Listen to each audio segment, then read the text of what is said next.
O termo índio foi adotado pelos portugueses aos povos que aqui viviam, pois, quando eles estavam em busca pelo comércio com o Oriente, durante essa viagem encontraram o Brasil, mas acreditavam que tinham chegado às Índias, dando assim o termo índio ao povo que aqui vivia.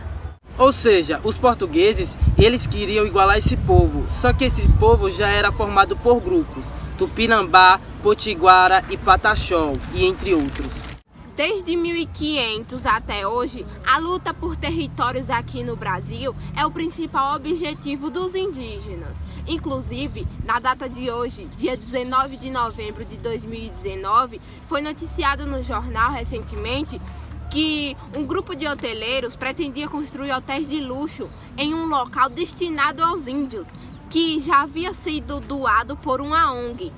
E isso gerou confrontos, revoltas, manifestações, e graças a essas manifestações que eles fizeram, obtiveram resultado, obtiveram sucesso. Foi cancelado esses hotéis de luxo que iriam ser construídos nos seus locais de moradia. Outra questão importante em relação à vida dos indígenas é que só é ensinado o que aconteceu lá no passado, como a chegada dos portugueses e espanhóis no Brasil. Depois disso não se fala mais neles. Sempre se falou e fala do passado dos índios, dando uma impressão de que eles são pessoas que vivem uma cultura congelada no tempo, como se não existisse mais, ou até existe, mas em floresta e no meio do mato isolado. Outra imagem apresentada sobre o índio é a forma folclórica e exótica de pena na cabeça, de portar arcos e flechas e a forma dele se vestir. Mas ao contrário do que vemos na mídia, a população indígena não vive apenas em aldeias e em florestas no meio do mato. Eles também vivem entre nós, nas cidades, estudando, trabalhando, usando as novas tecnologias e, acima de tudo, a cultura brasileira é repleta de modos e símbolos indígenas. Agora, voltando um pouco sobre as histórias antepassadas, é importante ressaltar que nos primeiros contatos entre os portugueses e indígenas se houve uma admiração e encantamento. E anos depois, quando eles passaram a ocupar o nosso território, vieram as doenças e em seguida a escravidão. Entre as doenças havia a varíola, a tuberculose, a gripe e entre outras. Doenças que foram o motivo da diminuição da população indígena até o século XX. A partir do momento que começou a escravidão e a exploração, os povos indígenas tentaram fugir de várias formas, mas nem todos optaram por isso. E alguns e muitos que optaram por isso nem conseguiram. Agora, partindo para a atualidade, segundo o IBGE, existem cerca de 305 povos indígenas espalhados pelo Brasil. Os últimos estudos do IBGE apontam o crescimento dos povos indígenas no país.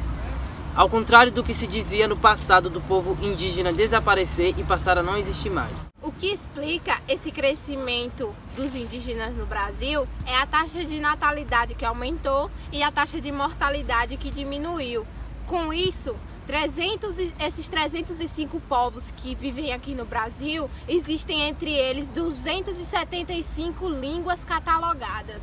Muitos ignoram o profundo conhecimento dos indígenas sobre doenças e práticas medicinais.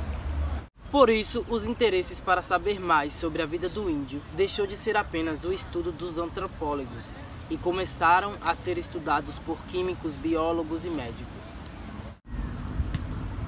Recentemente, o povo Matizés criou uma enciclopédia de 500 páginas ensinando suas plantas medicinais para tratar de doenças. O professor da Universidade do Rio de Janeiro, José Ribamar Bessa Freire, que é responsável, ele é um especialista responsável pelos estudos dos indígenas aqui no Brasil, ele nos traz 5 equívocos a respeito do povo brasileiro. Acompanhe. O primeiro equívoco que os brasileiros acham dos índios é que eles têm as mesmas culturas, a mesma religião, a mesma língua, só que isso tudo é inverídico. O segundo equívoco é considerar as culturas indígenas atrasadas e antigas, sendo que elas são usadas atualmente. O terceiro equívoco é a ideia do congelamento das culturas indígenas. Para muitos brasileiros, a imagem que nós devemos ver de como deve ser um índio é trajando uma tanga, nu, portando arco e flecha e vivendo no meio da floresta, assim como Pero Vaz de Caminha descreveu no passado. O quarto equívoco consiste em achar que os índios fazem apenas parte do passado do Brasil. Por último, o quinto equívoco fala a respeito do povo branco não achar considerável a contribuição do povo indígena na sua identidade.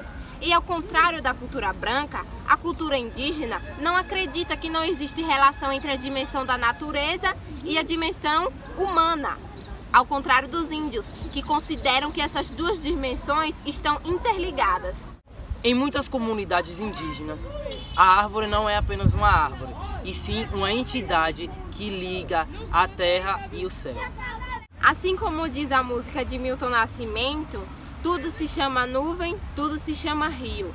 As pessoas estão interligadas à natureza, em laços íntimos e essências. As atividades estão centralizadas na pesca, na colheita, no artesanato e principalmente na agricultura. Eles também vivem nas cidades, usam celulares, computadores, se formam em diversas profissões, muitos se tornam até políticos, mas nem por isso eles deixam de pertencer a comunidades indígenas.